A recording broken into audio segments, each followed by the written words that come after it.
Hey everyone, this is Nitro. In this video, I am going to be talking about the two SSRs released with the Valkyria Chronicles crossover banner, which is Major Update 43, and those two heroes are Selvaria and Alicia. There is a third hero with this banner, Zerida, but I'm going to skip her because she is primarily a tank class hero. Right? She has Lance Phalanx, and she is ultimately an SR hero, so you're not really going to see her in PvP or anything like that. So let's focus the talk and discussion on Selvaria and Alicia. And I'll start with Selvaria first. So, Selvaria is, on paper, she seems quite interesting actually, because she is an extreme range assassin with her 3C skill Valkyria power. What it does is, it's like a 2-use skill. On the first use, she'll restore some health, she'll gain cannot move again, cannot be teleported, and unit range increase of 7. Given that she is probably in her archer class, this means she'll have 9 range in total. And then after she uses the skill, it turns into Valkyria Flash, which does 1.4 times damage to the enemy, and if the enemy is at least 9 spaces away, hero damage is increased by 20%, and both units will not have soldiers attack and they'll deal damage to each other directly. In other words, this is a lot like Zerida, because you trigger a skill, you get into the assassin, you become like an assassin, and then you use the other skill, and then you'll be able to hit the enemy at extreme ranges. And it only lasts 1 turn. If you don't attack, then you won't be able to take advantage of that extreme range. The problem lies exactly in the description. You can't move. You cannot be teleported. Okay? So, in other words, she has a fixed 9 range, and you can't change it at all. Okay? By comparison, let's quickly bring up Zerida for a second. Right? Zerida, when she triggers Alhazar Bloodthirster, the Heart of Alhazard, for example, if she's out of enemy range, she gets +4 movement. So that's 2 + 4 movement. That gives her 6 movement. Add in her 2 range, she has 8 range. The difference here with Zerida is she can get mobility buffs. So if she gets Breeze, for example, she actually has 10 range, not 8. Stuff like that. So basically what it ends up being is, whereas Zerida can have more range than 8, and regardless of the range of the enemy, she will always direct attack as long as she can strike them. In the case of Selvaria, she can only direct attack the enemy and ignore soldiers if she's at 9 range. And if it's less than 9 range, then you don't really get the 20% damage benefit. You don't get to attack the hero directly. So it does far less damage. And then if they're beyond 9 range, you can't even hit them at all because she can't be teleported or anything like that.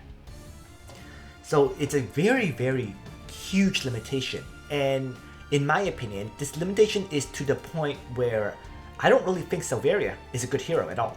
That's the end result. So, it is what it is. She does have other skills, like she can target enemies, dealing 1.5 times damage, stuff like that. But ultimately, it's very clear that she is meant to take advantage of this Valkyria power thing, and if she can't, she kind of sucks, okay, bluntly speaking. So the reason why she is left in her archer class, the True Blue Witch class, is because it has more attack than the infantry class. And of course, attack is crucial for killing enemies. So yeah, that pretty much sums it up. If you're to talk about her gear, it would be just like any other assassin or archer. Okay. For the weapon, you're probably going to want the Extreme Magic Bow, right, in case she has to attack in melee range or something. For the armor, Last Strikes for 40% damage reduction if you're at 100% hit points.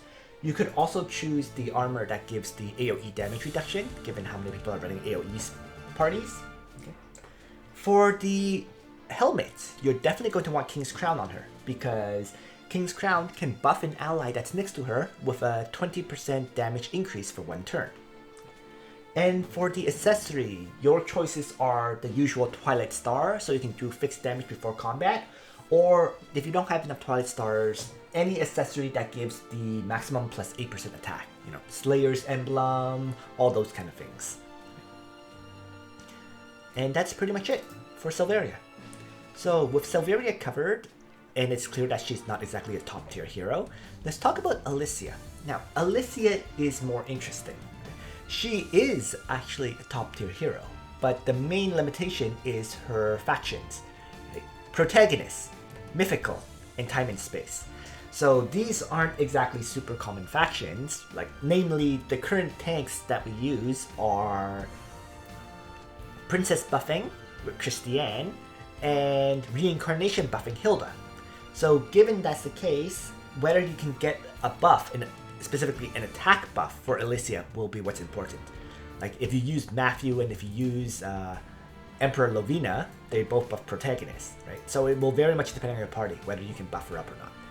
In any case though, other than that, let's talk about how she works.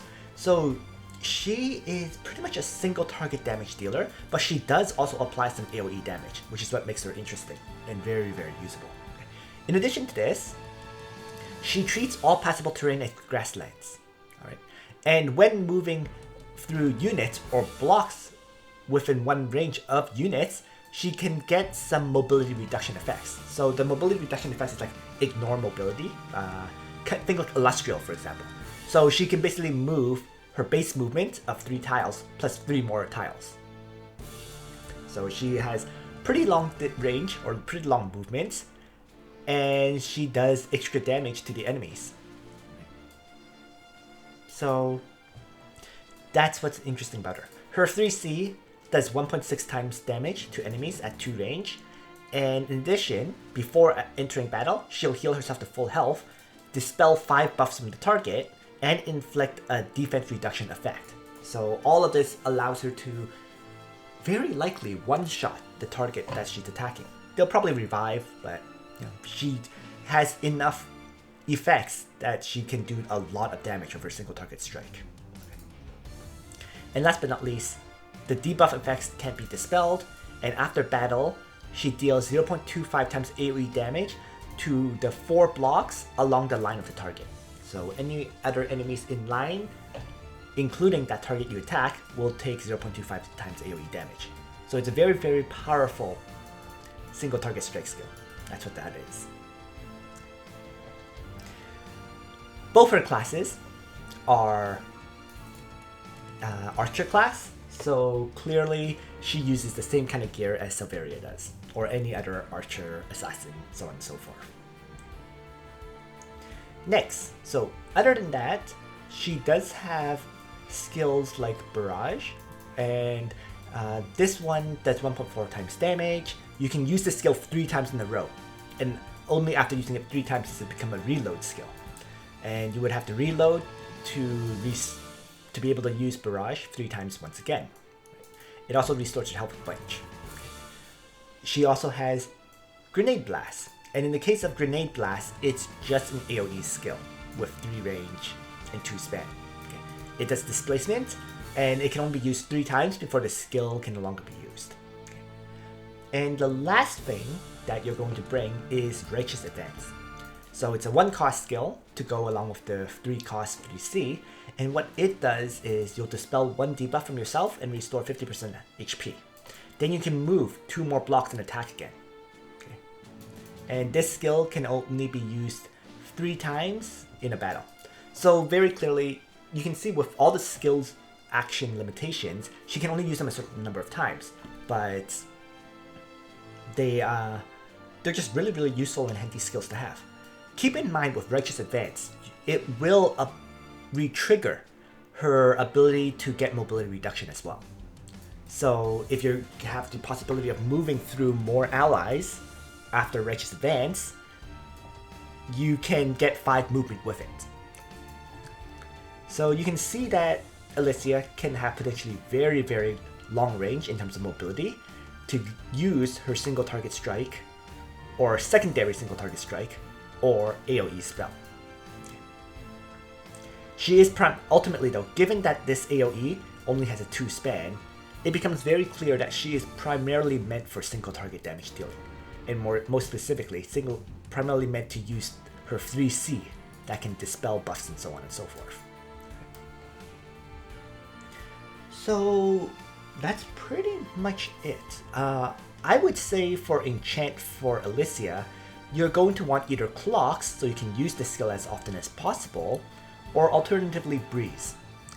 It's really one of those two. Clocks, if you're thinking that you can use Blue Flame Vest multiple times. Breeze, if you think that +2 mobility will matter more. And that's more or less it about both of these heroes. There's not too much else to say. Oh, I suppose in terms of the class that you want her in, very clearly it's going to be the Shock Trooper Jaeger rather than the Scout one. Because both classes have the same amount of attack, but the Shock Trooper version has pretty close to 600 more hit points. So that gives her a lot of survivability. That kind of hit point value really is in the range of most like infantry class characters. It's extremely high. It's much higher than most archers and assassins would have. So she has pretty decent survivability. Yep. And that pretty much concludes everything I want to say about Alicia and Selvaria. So ultimately, if you're drawing on this banner, it is very clear that you are aiming to get Alicia and that you want to use her. Whereas Selvaria is just, she's pretty, but she's not exactly a great hero. So thanks for watching, everyone. I hope you found this overview of the two heroes useful. And on that note, Nitro out.